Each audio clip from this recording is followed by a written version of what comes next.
It's an everyday thing. It's an everyday thing. It's an everyday thing when you let your nuts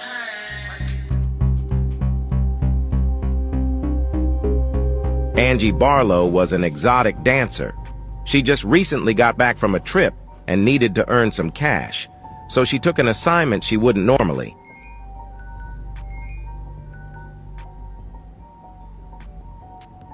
She was asked to appear to a private party at an apartment complex.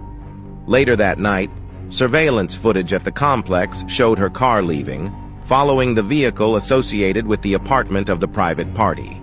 Days later, her abandoned vehicle was discovered. Months later, her body was discovered in a shallow grave at a property linked to the boyfriend of the tenant of the apartment of the private party. The tenant and her boyfriend were Raven Miller and Baron McCullough. Shortly after Angie's disappearance, but before her remains were found, Raven and Baron were interviewed by police. Shortly after the interview, the two packed up and moved to Arizona. Since that time, Raven has started a rap musician career and a new name, Bonni Drip. Many of Bonni Drip's lyrics deal with Angie and her death, seemingly mocking the police and the judicial system. We'll be going into more detail on this case and updating you as this story continues to unfold. If you have any information you think would help solve this case, please contact us as soon as possible. I hear there's some excitement about the Angie Barlow case. Here's what you need to know about the case.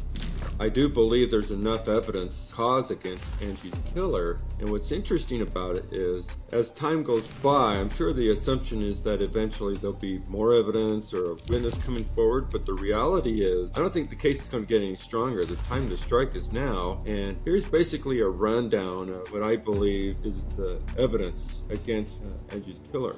The killer called Angie's phone the night of Angie's disappearance. The killer arranged for Angie to appear to a private party. That private party was at the killer's apartment with only the killer and her boyfriend present. Near 11:30 p.m., Angie took her final photo from the killer's bathroom.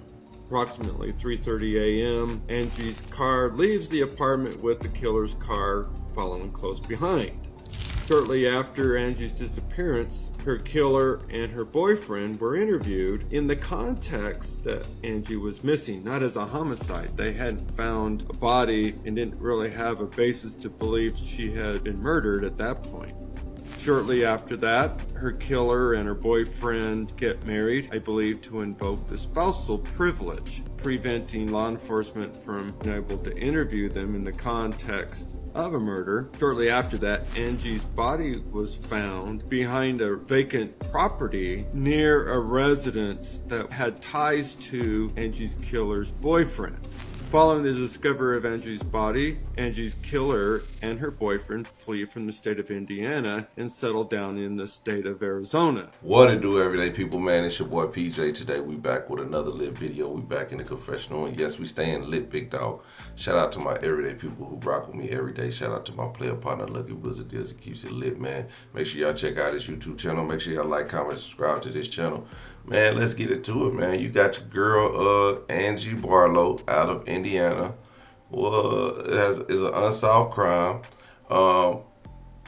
The alleged killer by the name of Raven Miller now goes by the name of Bonni Drip, who is a rapper, and they moved to Arizona, her and her now husband. At the time, it was her boyfriend. Now, there might be, where there's smoke, there's fire. Now, in her rap lyrics, she has said that she's smoking on a Barlow, and what do we all know what that means is they smoking on a dead person. And why would she put that in the lyrics? Why would she taunt the police and she's getting away with murder, okay?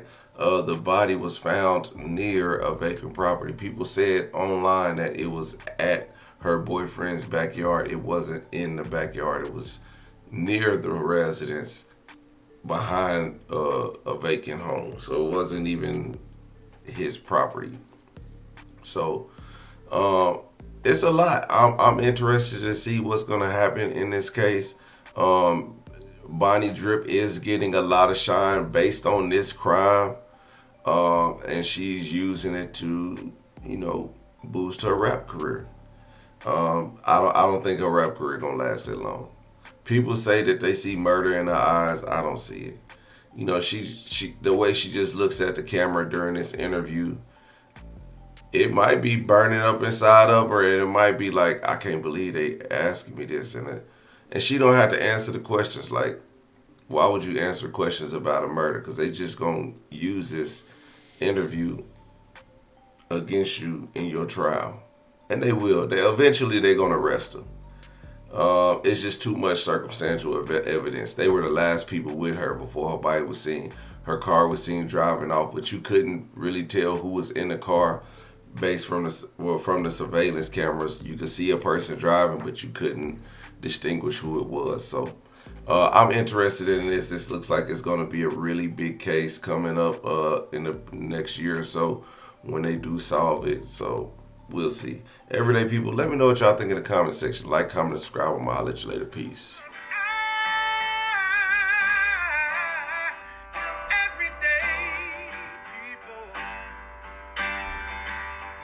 Day and night. For some women, it can start working in as fast as 1 week.